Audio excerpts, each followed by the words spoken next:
आप सुन रहे हैं ये podcast inside device with Mukul Dhanalia. Hello दोस्तों, मैं आपका दोस्त मुकुल धनालिया। और इस प्रोग्राम को आगे बढ़ाने से पहले मुझे लगता है कि मैं आपके सामने अपना एक छोटा सा परिचय रख दूं, ताकि हमारी जो दोस्ती है, जो रिश्ता है और जो बॉन्डिंग आपके और हमारे बीच बनने जा रही है, उसका जो अस्तित्व है वो विश्वास और प्यार पर टिका हो। तो मैं पेशे से एक अभिनेता हूँ और इसीलिए इंसानी संरचना को समझने की उमंग मेरे अंदर पैदा हुई। इंसानी संरचना क्या है, कैसे और क्यों, ये सारे सवाल मेरे दिमाग में पैदा हुए। इंसान क्यों कभी भी नाराज हो जाता है, कभी भी क्यों गुस्सा हो जाता है, और कभी अचानक से इतना खुश भी हो जाता है कि उसकी खुशी का कोई ठिकाना नहीं रहता। इसके पीछे का कारण क्या है? आखिर कैसे हमारे अंदर ट्रैवल करते हैं ये इमोशंस? ह्यूमन पावर, इंसान की अंदरूनी शक्ति, क्या उसके द्वारा यूनिवर्स से हमारा कोई कनेक्शन है? कहते हैं ना कि इंसान और यूनिवर्स एक दूसरे से कहीं ना कहीं कनेक्टेड है, लेकिन वो जो कनेक्शन है उसके और हमारे बीच में वो क्या है? कोई तो ऐसा मीडियम होगा जिसके थ्रू हम जुड़े हैं। या फिर बात की जाए तो इंसानी संरचना इतनी अद्भुत क्यों है? आप मानते हो इंसानी संरचना इतनी अद्भुत है? हमारा माइंड, हमारा दिमाग क्या है? यही सारे सवाल है और इन्हीं विषयों के बारे में हम इस पॉडकास्ट में चर्चा करेंगे। ये चर्चा हमारे बीच साइंटिफिक रीज़न और मेरे खुद के पर्सनल एक्सपीरियंस, मेरे अंदरूनी अनुभव के आधार पर मैं आपके साथ ये सारे अपने अनुभव शेयर करूँगा। लेकिन शुरू करने से पहले एक बात है जो मैं आप तक पहुंचाना चाहता हूं। वो बात ये है कि ये मेरा पहला अनुभव है कि मैं किसी पॉडकास्ट पर बात कर रहा हूं। तो अगर किसी विषय को लेके, किसी शब्द को लेके, किसी वाक्य को लेके या किसी भी चीज़ को लेके मुझसे कोई गलती हो जाती है या फिर वो सारी चीज़ें आप तक नहीं पहुंच पाती है, उसके लिए मैं क्षमा प्रार्थी हूँ। तो चलिए चलते हैं और शुरू करते हैं। आप सुन रहे हैं ये podcast inside device with Mukul Dhanalia. दोस्तों, आज जिस विशेष विषय के बारे में हम चर्चा करेंगे वो है इंसानी दिमाग। मतलब यहाँ से हम शुरू करते हैं। कोई भी ख्याल या कोई भी एक्टिविटी या हमारा दिनचर्या या हमारा डेली का रूटीन, हमारी सोच, हमारा जीवन कैसे बीतता है, किसी भी तरह की कोई भी जो भी एक्टिविटी हमारे ज़िंदगी में हो रही है वो कैसे हो रही है, उसके पीछे क्या है? उसके पीछे है विचार। थॉट जनरेट होती है, दिमाग में एक विचार आता है और जब वो विचार आता है फिर उसी विचार के चलते ही ये सारी चीज़ें हम करते हैं। मैं आज क्या करूँगा, मैं क्या खाऊँगा, मैं कहाँ जाऊँगा, मैं क्या पढ़ूँगा, बच्चे को कैसे पढ़ाना है, कौन सी क्लास में है, कौन सी किताब लानी है, क्या करना है, जीवन में कहाँ जाना है। इस तरह के कोई भी जो रैंडम थॉट्स जो आते रहते हैं हमें, या फिर हम जो है किसी चीज़ के बारे में एक विशेष बुद्धि लगाते हैं, वो क्या है? वो सब दिमाग है, वो सब विचार है। और विचार जनरेट होते हैं हमारे दिमाग में। हमारे दिमाग में ये सारे थॉट्स आते हैं। तो क्या है दिमाग? क्या है दिमाग? एक थॉट्स का एक ऐसा भंडार है जहाँ पे इतने विचार आते रहते हैं और कुछ विचार रिजल्ट लाते हैं और कुछ विचार आते हैं, मर जाते हैं, और कुछ ऐसे विचार हैं जिनको हम मतलब हम तक आ ही नहीं पाते, हमारी कैपेबिलिटी उतनी होती ही नहीं है। अगर साइंस की माने तो साइंस ने इस बारे में शोध भी किया था कि भाई मतलब 1 मिनट में 60,000 थॉट्स एक दिमाग में आ सकते हैं। Can you imagine? 60,000, 60,000 थॉट्स, 60,000 विचार एक माइंड में आ सकते हैं 1 मिनट में। सोचो कितनी बड़ी मशीन है। और हम इस मशीन को बहुत हल्के में लेते हैं, मतलब हमने कभी कोशिश नहीं की इस मशीन को समझने की। ये एक वो मशीन है जो अगर दूसरे नज़रिए से देखा जाए तो हमारे पास इतना बड़ा खजाना है, लेकिन वो खजाने का फ़ायदा तब मिल पाएगा जब हमें इस बारे में जानकारी होगी, हम इस मशीन से परिचित होंगे। क्योंकि जनरली वही सारी चीज़ें क्रॉस हो पाती है जिस चीज़ के बारे में जानकारी होती है। अगर आप किसी सर्कल में हो और आपको वो सर्कल का रास्ता तोड़ना ना आए, या भूल भुलैया में आप फंस जाते हो, अगर आपको उसका रास्ता कैसे क्रैक करना है, अगर आपको वो थॉट अगर आप नहीं वहाँ पे पैदा करोगे तो आप उसको कभी क्रैक नहीं कर पाओगे। आप इधर से उधर, उधर से इधर, कभी इधर जाओ कभी उधर जाओ, ऐसे ही आप घूमते रहोगे और हो सकता है ज़िंदगी आपकी उस भूल भुलैया में कट जाए। तो ज़िंदगी, हमारी जो ज़िंदगी है वो भी तो एक भूल भुलैया ही है। उलझने हैं, समस्याएं हैं, सुख है, दुख है, बहुत सारी चीज़ें हैं, लेकिन हम किन चीज़ों में ज़्यादा फंसे हुए हैं? हम समस्याओं से घिरे हुए हैं, उलझनों से घिरे हुए हैं। तो अगर इन चीज़ों को समझने की कोशिश करेंगे तो बहुत सारी चीज़ें क्लियर होगी। तो दिमाग क्या है इसके बारे में जानना बेहद ज़रूरी है। ये एक उलझनों का संसार है, एक थॉट्स है, हज़ारों थॉट्स जो आती रहती है। लेकिन अगर बात करें, थोड़ा और आगे बढ़े, तो दिमाग है क्या? दिमाग एक्चुअली 3 चीज़ों से मिलकर बना है, 3 भागों में बांटा गया है इस दिमाग को। अगर मैं एक उदाहरण दूं आपको, एक बहुत बड़ा समुद्र है। वो समुद्र हमारी, ये जो हमारा ऊपर का पटल है, हमारी जो सर है, ऊपर का हिस्सा है, सपोज़ ये पूरा कंप्लीट इसको मिला के बताया जाए तो ये एक बहुत बड़ा समुद्र है जिसमें हज़ारों लहरें आती है और कभी कभी इतना शांत हो जाता है कि ज़रा भी आवाज़ नहीं होती। लेकिन अब अगर दिमाग को समझा जाए तो दिमाग को 3 हिस्सों में बांटा गया है। पहला जो भाग है उसको कहा गया है कॉन्शियस माइंड। कॉन्शियस मतलब चेतन अवस्था। दूसरा जो भाग है उसको कहा गया है सबकॉन्शियस माइंड। सबकॉन्शियस माइंड, या कह सकते हो प्री कॉन्शियस माइंड, और या उसको कह सकते हो अवचेतन अवस्था। और तीसरा जो भाग है, इसके बारे में काफ़ी लोगों को अभी इतना पता नहीं है, लेकिन ये भी एक हमारे दिमाग का हिस्सा है और सब लोग इससे थोड़ा अपरिचित है। उसको कहते हैं सुपर कॉन्शियस या अनकॉन्शियस, अचेतन अवस्था।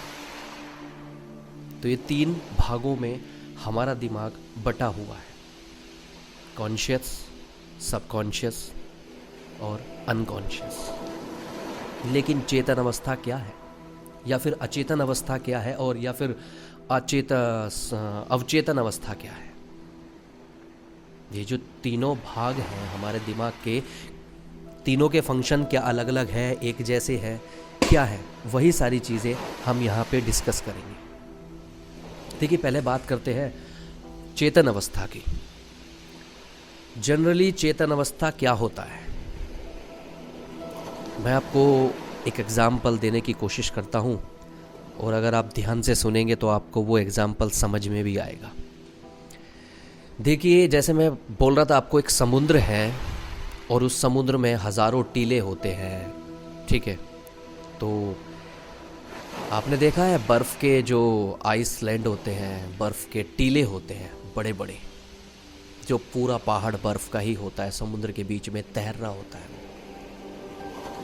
पर वो इतना बड़ा होता है, कभी लगता नहीं है कि वो तैर रहा है, ऐसा लगता है कि वो ठोस जमा हुआ है, लेकिन वो समुद्र में तैर रहा होता है। और वो जितना हमें ज़मीन पे दिखाई देता है ना, पानी की लेयर से ऊपर, वो उसका केवल 10% होता है। उसका 90% वो पानी के अंदर होता है। इसी तरीके से हमारा जो चेतन है, हमारी जो चेतन अवस्था है, जो कॉन्शियस माइंड है, वो हमारे कंप्लीट माइंड का 10 से 12% है। बस 10 से 12% ही हम अपनी चेतन अवस्था में यूज़ करते हैं। अब सोचो, केवल 10% में हमें 1 मिनट में 60,000 थॉट्स आ सकते हैं। कितनी बड़ी पावर होगी। अगर इस पावर को गलत सही दोनों दिशाओं में ले जाया जा सकता है, लेकिन इतनी बड़ी पावर अगर गलत दिशा में चली जाए तो क्या कर सकती है, और सही दिशा में अगर चली जाए तो क्या कर सकती है। हमारी जो चेतन अवस्था है, उसका जो मेन चीज़ है वो क्या है? वो थिंकिंग है, अवेयरनेस है। चेतन मतलब जागा हुआ, अवेयर। तो अवेयरनेस, इसका हमारे अंदर जो अवेयरनेस है वो चेतन अवस्था की वजह से है। हम किसी चीज़ को लेके डिसीजन लेते हैं, ये मेरे लिए सही है या गलत है, ये आपके लिए गलत है, उसके लिए सही है। ये जो डिसीजन मेकिंग की हमारा जो जिसको हम हुनर कहते हैं, वो क्या है? वो हमारी चेतन अवस्था की वजह से है। लॉजिकल थिंकिंग कर पाते हैं, एनालाइज कर पाते हैं, किसी को जज कर पाते हैं, क्योंकि हम अवेयर होते हैं उस टाइम। सही गलत दोनों के बीच डिफरेंशिएट कर पाते हैं। हमारी विल पावर जो होती है उसको समझने की कोशिश करते हैं, जगाते हैं।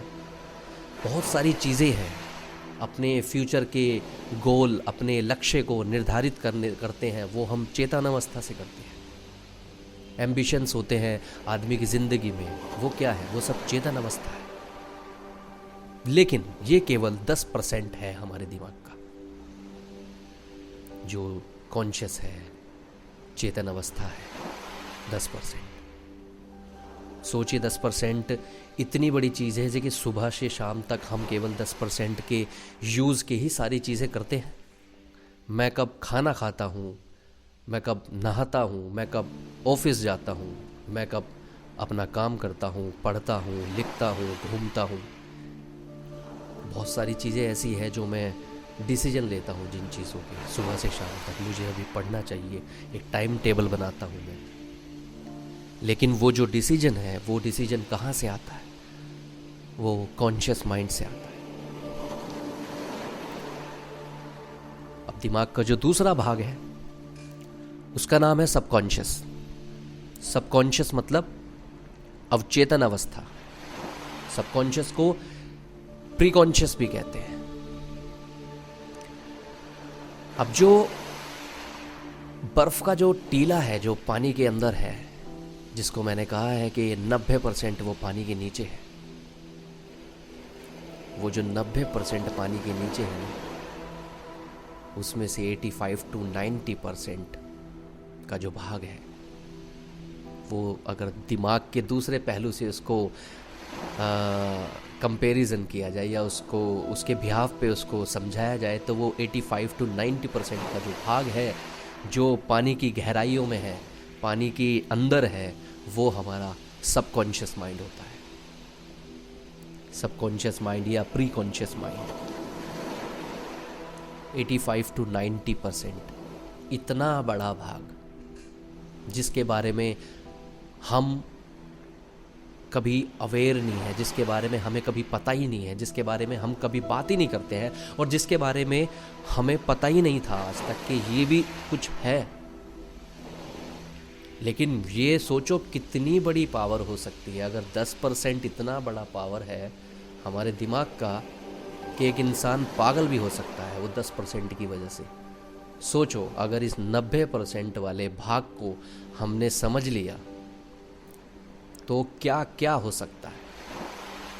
लेकिन इस 90% वाले जो भाग है, जो हमारा प्री कॉन्शियस है, जो हमारा सबकॉन्शियस है, जो हमारी अवचेतन अवस्था है, वो क्या है?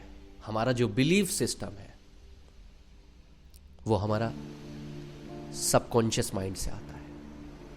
हमारी फीलिंग्स, हमारे इमोशंस, हमारी हैबिट्स, आदतें, इस तरह की जो भी चीज़ें हैं, जो भी क्रिएटिव थी चीज़ है, हम क्रिएटिव चीज़ मतलब आर्ट अवेयरनेस हमारी सबकॉन्शियस माइंड से आती है। क्रिएटिव थिंकिंग हमारी सबकॉन्शियस माइंड से आती है। हम इमोशनल होते हैं, हमारी मेमोरीज होती है, बहुत सारी जो चीज़ें हैं, जितनी भी है जिसको हम मतलब एक याददाश्त के तौर पर यूज़ करते हैं, वो सब हमारी अवचेतन अवस्था से आती है। अवचेतन अवस्था और चेतन अवस्था, ये दो हिस्से हैं। सोचो कितनी बड़ी शक्ति हो सकती है अगर हम इसके बारे में समझेंगे। हम बात करेंगे धीरे धीरे और डीपली जाके बात करेंगे। लेकिन अभी हम बात करते हैं जो हमारे दिमाग का तीसरा हिस्सा है, जिसको अनकॉन्शियस कहते हैं या फिर सुपर कॉन्शियस कहते हैं। सुपर लग जाते ही एक और कदम ऊपर चला जाता है, और हिंदी में कहते हैं इसको अचेतन अवस्था। अब ये क्या है? देखिए, बर्फ का जो टुकड़ा है जिसको मैंने कहा है वो पानी के अंदर 90% है, लेकिन 90% में बिल्कुल लास्ट में गहराई में जाकर अगर वहाँ से 5% का हिस्सा देखा जाए, लास्ट का बिल्कुल गहराई का 5% का जो हिस्सा अगर देखा जाए, वो 5% का हिस्सा, 6% का हिस्सा वो अनकॉन्शियस माइंड है। बहुत डीप है, बहुत ज़्यादा डीप। वहाँ पे अगर कोई थॉट चली जाती है या हम पहुँचा देते हैं, वो थॉट कभी वापस नहीं आती, या हम उस थॉट को, उस विचार को कभी वापस नहीं लाना चाहते। और वो एक ऐसा स्टोरेज है जहाँ पे चीज़ें चली तो जाती है पर वहाँ से वापस नहीं आ पाती। बहुत कम लोग हैं जो उस चीज़ को, उस डर को, उस मेमोरीज़ को जो वहाँ पे सेव हो गई है, उसको वापस ले आए। मुश्किल है लेकिन नामुमकिन नहीं है। लेकिन जनरली वहाँ जो चीज़ चली गई उसको वापस लाना बहुत ज़्यादा मुश्किल लगता है। लेकिन अनकॉन्शियस जो माइंड है उसमें क्या क्या आता है? हमारी डीप मेमोरीज, गहराई वाली जो भी हमारी याददाश्त है, हमारे किस्से हैं, हमारी ज़िंदगी के कुछ ऐसी बातें हैं जो हम किसी के साथ शेयर नहीं कर सकते, वो सब चीज़ें हमारी डीप मेमोरीज़ में आती है। डीप मेमोरीज़, बहुत गहराई की यादें, वो हमारी अनकॉन्शियस माइंड में सेव रहती है। हमारा डर, हमारी खुशी, हमारी पर्सनैलिटी, हमारी कंप्लीट पर्सनैलिटी, वो सब क्या है? वो सब हमारी उस अनकॉन्शियस, उस गहराई वाले हिस्से में जाकर सेट हो जाती है। बेसिक इमोशंस, हमारी फीलिंग्स, ये सारी चीज़ें वहाँ पे जाके हो जाती है सेव। फियर, डर ट्रिगर, फियर ट्रिगर या फिर हैप्पीनेस ट्रिगर, वहाँ पे वो ट्रिगर होते हैं। अगर एक उदाहरण से मैं आपको समझाऊं, सपोज़ आप कुछ ऐसी सोच आपके दिमाग में एक पैदा हुई, एक ऐसा इमोशंस पैदा हुआ आपके दिमाग में कि आपको एक ऐसे व्यक्ति से प्रेम हो जाता है जो आपसे 15 साल बड़ा है, या फिर एक ऐसे व्यक्ति से प्रेम हो जाता है जो आपसे 15 साल छोटा है। लेकिन अब ये सोच आपने इसको कॉन्शियसली सोचा तो आपको इतना तो समझ में आया कि अगर ये बात दुनिया को पता लगेगी या मेरे घर पे पता लगेगी तो शायद लोग इस चीज़ को एक्सेप्ट नहीं करेंगे। और ये चीज़ जब आपको समझ में आ जाती है, आप इस विचार को बड़ा बना लेते हो अपने लिए, तो आप इस बात को कभी किसी से कह नहीं पाते कि मुझे उस व्यक्ति से प्रेम है। और वो प्रेम एक अंदरूनी प्रेम है, वो भावनाओं का प्रेम है। लेकिन वो व्यक्ति मुझसे 15 साल 20 साल बड़ा है, या मुझसे 15-18 साल छोटा है। और मैं जिस सोसाइटी में रहता हूँ वो सोसाइटी इस चीज़ को कभी बर्दाश्त नहीं कर पाएगी। तो ऐसी जो थॉट है, ऐसी जो सोच है, वो हमारी डीप मेमोरीज हैं, डीप, वो हमारी अनकॉन्शियस माइंड में जाकर सेव हो जाती है।